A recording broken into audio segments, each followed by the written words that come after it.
Mr. Chair, I want to reiterate what my colleague, the Honourable Leanne Dalzell, said about the importance of the government supporting Carol Beaumont's bill on loan sharks, because it's a logical progression from this particular bill. And I also want to reiterate what previous colleagues have said about accountability, and how this bill is about accountability for financial advisors, as so many other professions are held accountable.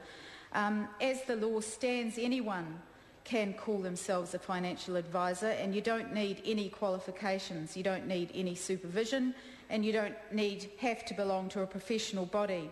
You don't have to belong to or have a formal way of dealing with disputes. And until the 28th of February 2008, unless you're asked a specific question, you don't have to disclose anything other than certain criminal convictions, bankruptcy and banning orders. And so many of these examples of shonky financial advice have been around the marketing of financial products by people who just simply didn't know or didn't understand the products that they were marketing. But it was also, as has been proved and is being proved in the courts, that there were outright lies being told. And we see in the Dominion Post today a report that there are more charges being laid in the Bridgecorp failure case, and Bridgecorp directors Rod Petrizovic and Rob Roast are scheduled to appear in the High Court at Auckland this morning to face fresh fraud charges brought about under the Crimes Act. And those charges relate to allegations that the directors lied to investors about Bridgecorp's financial health in its December 2006 prospectus. And it's also alleged that the directors lied to investors by claiming that the company had never defaulted on repaying principal or interest to investors. Today's charges have been laid by the Crown. Order. Can I just caution the member? It's one of the practices in this House is that we do not interfere with the courts. And I'm just starting to get a bit worried. You mentioned that there's a court case that is proceeding, and I just want to say to the member, I just make caution. I don't want any contributions which can seem to overlap with the activities of the court.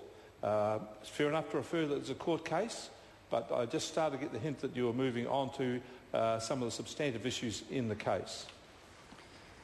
Mr. Chair, I just refer to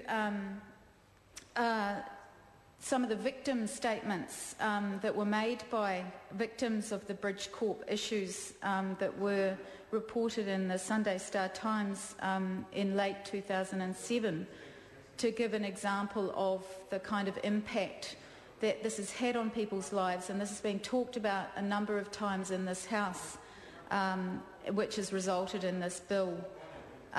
Victims included an 81-year-old rest home resident who relied on the interest on her $80,000 life savings to pay rest home bills. Another couple aged 93 and 95 were relying on Bridgecorp and Five Star Investments to pay their retirement village fees.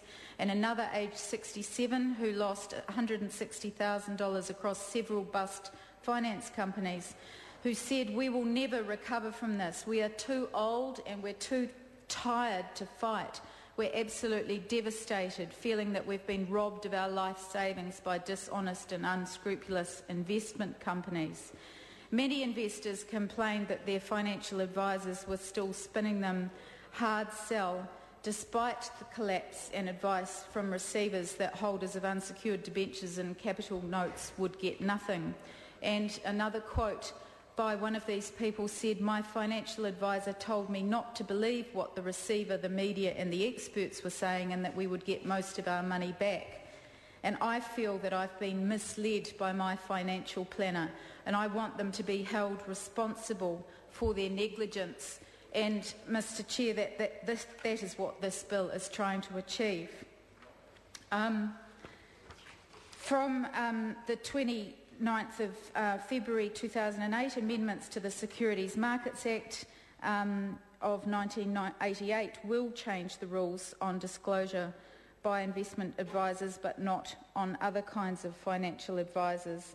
The committee, and all of the work that it did, the Select Committee, recommended that the bill be passed with significant changes, and the committee received many high-quality submissions and authorised the unusual step, as we've heard a number of times, on authorising... Melissa Lee. Thank you very much, Mr. Chair.